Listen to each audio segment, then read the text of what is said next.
شاہزادہ ایک ایک کوچ میں دو دو منزلیں لپیٹتا ہوا شاہجہاں آباد کی حدود میں داخل ہو گیا۔ سائے لمبے ہو چکے تھے۔ مغربی آسمان پر قرمزی بادلوں کی دھاریوں میں سرخ پوش سورج غروب ہوتے ہوتے رہ گیا تھا، جیسے جشن کی روشنیوں میں جگمگاتی جمنا میں ظل سبحانی کا یاقوتی بجرا کھڑا ہو۔ دور قطب کی عظیم الشان عمارتیں افق کی گود میں سر رکھے کھڑی تھیں۔ مقامی امراء اس بارگاہ کے سامنے پیشوائی کو حاضر تھے جو ولی عہد کی آمد کی اطلاع ملتے ہی برپا کر دی گئی تھی۔ بارگاہ کے اندرونی درجے میں ایک غلام دارا کی نیم آستین میں تکمے لگا رہا تھا، دوسرا پٹکا باندھ رہا تھا کہ راؤ چھترسال ہاتھ باندھ کر سامنے آیا۔ دارا نے بائیں ابرو کے اشارے سے عرض و طلب کی اجازت دی۔ راؤ نے گزارش کی، صاحب عالم، جس شہر سے پورے قندھار کو رونق ڈالنے کے یوگ لشکر لے کر نکلے ہوں، اس شہر میں چند ہزار سواروں کے ساتھ داخل ہونا راجنیتی کے خلاف ہے۔ یدھ جاری ہے، لیکن ہماری جھولی میں وجے کی کوئی ایسی پونجی نہیں جسے مہابلی شاہجہاں کے چرنوں میں رکھا جا سکے، رعایا کی بھوکی آنکھوں کو دکھلایا جا سکے۔ اس لیے نویدن ہے کہ صاحب عالم رات چڑھے سوار ہوں اور ہم لشکر پھیلا کر صبح ہوتے ہوتے شہر میں داخل ہوں۔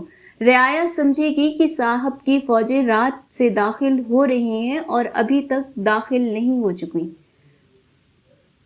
دارا نے گردن موڑ کر راجا راج روپ اور رانا جگت کو دیکھا۔ دونوں نے ہاتھ جوڑ لیے اور ایک آواز میں بولے، راؤ کی رائے راجنیتی کے مطابق ہے۔ لیکن دارا جو سر سے پاؤں تک محبت ہی محبت تھا اور غم سے پگھلا جا رہا تھا، چند گھڑیوں کی مزید تاخیر کے لیے تیار نہ ہو سکا۔ آہستہ سے بولا، راؤ نے جو کچھ کہا ہے وہی ہمارے دماغ نے بھی ہم سے کہا تھا، لیکن ہم دل کے ہاتھوں مجبور ہیں۔ سیاست اور محبت دو سوتیلی بہنیں ہیں جن میں تم صلح نہیں کرا سکتے۔ اور تلوار کے قبضے پر ہاتھ رکھ دیا جو روانگی کا حکم تھا، اور گھوڑے پر سوار ہوتے ہی ایڑ لگا دی۔ تھوڑی دیر بعد شاہجہاں آباد کی نیم روشن آباد بازار اس کے گھوڑوں کی ٹاپوں سے گونجنے لگے۔ قلعہ معلیٰ کے قلعے دار کو اتنی مہلت بھی نہ مل سکی کہ باقاعدہ سلام کو حاضر ہوتا۔ لاہوری دروازے پر تھوڑے سے گرز برداروں اور خاص برداروں کو لے کر رکاب بوسی کی سعادت حاصل ہو سکی۔ وہ ہمیشہ کی طرح نوبت خانے پر اتر پڑا۔ دولت خانے خاص کی طرف پا پیادہ چلا۔ روشن راستوں کے دونوں طرف سے خواجہ سراؤں، چیلوں اور شمشیر زادوں کی مبارک بادیاں برس رہی تھیں۔ دیوان عام کے خاص باغ میں قدم رکھتے ہی مقرب خاں حاضر ہوا۔ قدم بوس ہو کر گزارش کی، ظل سبحانی مسمم برج میں تشریف فرما ہیں۔ زنگی خواجہ سراؤں کی تلواریں ہٹا کر بادشاہ بیگم آگے بڑھیں اور دارا کی پیشوائی کی۔ ایک فانوس کی مدھم روشنی میں سفید کشمیری چادر اوڑھے ظل سبحانی سو رہے تھے۔ اس نے آرام گاہ کی پائنتی کھڑے ہو کر سلام کیے، پائے مبارک کو بوسہ دیا اور خاموش کھڑا شہنشاہ کا سفید چہرہ دیکھتا رہا اور سوچتا رہا کہ اتنی قلیل مدت میں وہ کتنے ضعیف ہو گئے ہیں۔ پھر خواجہ سرا فہیم نے گستاخی کی حد تک آ کر گزارش کی، حمام تیار ہے، لیکن وہ اسی طرح کھڑا رہا۔ آخر بادشاہ بیگم نے اس کے شانے پر ہاتھ رکھ دیا، نگاہیں ملی۔ بادشاہ بیگم اسے برج سے باہر لے گئیں اور حکم دیا، غسل کرو، دسترخوان پر بیٹھو کہ صورت پہچانی جائے۔ وہ بادشاہ بیگم کے حسن کی بیساکھیوں پر گھسٹتا ہوا اپنے محل کی طرف چلا گیا۔ قلعہ معلیٰ سے مسجدوں، مسجدوں سے دیوان خانوں، دیوان خانوں سے بازاروں اور بازاروں سے ایک ایک چھت اور ایک ایک کان تک دارا کی نامراد واپسی کی خبریں حاشیوں کی خلطیں پہن کر پھرنے لگیں۔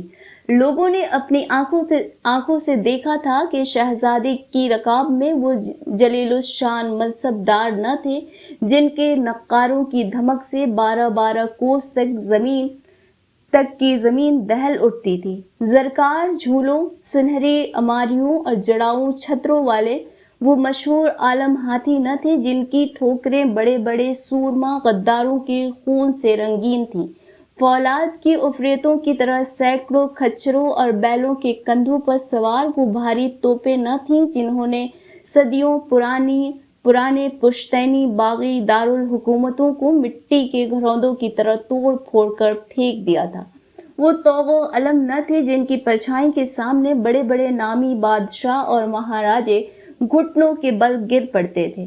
تخت و تاج کے سائے میں پلے ہوئے وہ آزمودہ کار امراء نہ تھے جن کے سینے شاہی تمغوں سے زرد، پیٹھ ڈھال اور زخم کی تہمت سے پاک اور کمر دوہرے خنجروں سے مزین ہوا کرتی تھی۔ دارا کی سواری کا ان تمام متعلق اور منسوب خدم و حشم سے محروم ہو جانا کسی بھاری شکست کے مترادف تھا، ایسی شکست جو کبھی کسی ولی عہد کو نصیب نہ ہوئی۔ قندھار کو اورنگزیب بھی چھین نہ سکا تھا، لیکن اورنگزیب کی قندھار سے واپسی شاہ جہاں آباد کو یاد تھی۔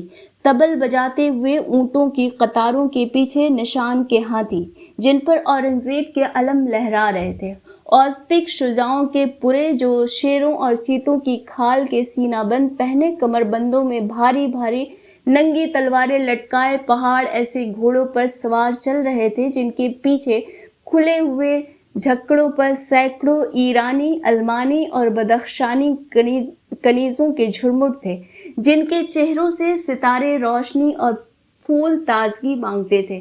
ان کے ساتھ ماہر فن صناع اور فنکار غلاموں کا ازدحام تھا۔ پھر سپہ سالاروں کی سواریاں تھیں جن کے ناموں کی ہیبت قلعوں اور شہروں کو سر سواری فتح کر لیا کرتی تھی۔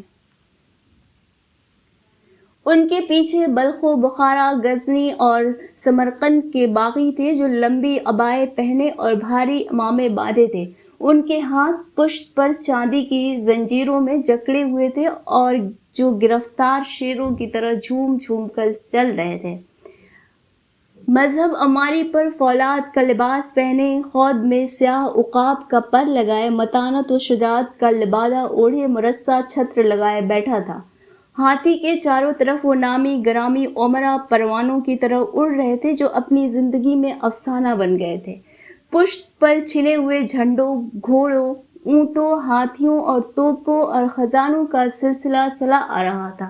اس شان و شکوہ، ہیبت و سطوت نے رعایا کے دل سے یہ بات نوچ کر پھینک دی تھی کہ شہزادہ قندھار سے ناکام واپس ہوا ہے۔ وہ سپاہی جو دارا کے رکاب میں لڑتے تھے، دکانوں، مکانوں اور خانقاہوں میں پہنچے۔ ان سے قندھار کے گرم موضوع پر گفتگو ہوئی۔ انہوں نے جو شکست کے چشمدید گواہ تھے، اپنا دامن بچانے کے لیے ایرانی توپ خانے کی آتش باری کا قصیدہ پڑھا، یا اشارہ دیا کہ دشمن کا خفیہ نظام اتنا بہتر تھا کہ ان کا ایک آدمی شاہی توپ خانے کا تمام ساز و سامان برباد کر کے چلا گیا۔ ان دونوں باتوں کا عوام پر الٹا اثر ہوا۔ انہوں نے یہ بھی بتایا کہ کس طرح شہزادے نے جاتے ہی قندھار کے 3 طرف پھیلے ہوئے سارے قلعوں کو فتح کر لیا تھا اور کس کس جتن سے قندھار پر جان لیوا دھاوے کیے تھے، لیکن اس پر کسی نے توجہ نہ دی۔ اس بات کو وہ شاہی اشتہار بازی سے زیادہ اہمیت نہ دیتے تھے اور یقین کیے بیٹھے تھے کہ دارا قندھار کے کسی قلعے کی ایک اینٹ تک حاصل نہ کر سکا تھا۔ ثبوت صاف تھا اور موجود تھا، یعنی نہ لونڈی نہ غلام، نہ جھنڈے نہ علم، نہ توپ نہ تلوار، نہ اشرفی نہ روپیہ۔ دارا چند ہزار سپاہیوں کے ساتھ خالی ہاتھ واپس آیا تھا، مگر معاملہ یہیں تک رہتا تو بھی غنیمت تھا۔ لیکن یہاں تک مشہور کیا گیا کہ مرزا راجہ جے سنگھ اور خان قلعہ معظم خاں جیسے جلیل الشان سپہ سالار اپنی پوری فوجوں کے ساتھ کاٹ کر پھینک دیے گئے۔ مہابت خاں ہندوستان کا سب سے بڑا اور بوڑھا سپاہی شہزادے سے ناخوش ہو کر کابل چلا گیا، اور جب اس شکست فاش کی خبریں شہنشاہ کو ملی تو برہم ہو کر شہزادے کو واپسی کا حکم دیا، اور اب شہزادہ ماتوب ہے۔ مجرا موقوف ہے، یہی نہیں بلکہ اس غم نے ذل سبحانی کو پردہ پوش کر دیا، درشن جھروکا تک میں بیٹھنا ترک کر دیا، کسی کو باریاب ہونے کی اجازت تک عطا نہیں ہوتی۔ یہ آخری دلیل سب سے مضبوط تھی۔ سعد اللہ خاں وزیر اعظم انتقال کر گیا اور شہنشاہ نے رائے رایا رگھوناتھ راؤ کو وزارت عظمیٰ کا قلمدان سونپ دیا۔ میدان جنگ میں ہاتھ پر چڑھ کر فوجیں لڑانا اور سعد اللہ خاں کی مسند پر بیٹھ کر شاہ جہاں جیسے نازک مزاج بوڑھے شہنشاہ کے سائے میں حکومت کرنا دو مختلف کام تھے۔ رائے رایا ذل سبحانی کا تقرب نہ حاصل کر سکا، بیمار شہنشاہ کو سیاست کے نشیب و فراز سمجھا کر رعایا کے قریب نہ رکھ سکا، درشن جھروکا خالی اور تخت طاؤس ننگا پڑا رہا۔ شاہجہانی مسجد کی پشت پر لکڑی کے ستون پھوس کی گول چھت اٹھائے کھڑے تھے، فرش پر جوتے کی چٹائی بچھی تھی، لکڑی کے اونچے اونچے ڈیوٹوں پر کڑوے تیل کے چومکھے چراغ جل رہے تھے، ان کی ہلکی پیلی روشنی میں سرمد اپنی عریانی سے بے نیاز دو زانو بیٹھے تھے۔ اجڑی ہوئی چوڑی چکلی داڑھی لمبے سینے پر چھائی ہوئی تھی، دور دور بیٹھے ہوئے ابروؤں کے نیچے علم و عرفان کی آگ دہکتی ہوئی آنکھیں روشن تھیں۔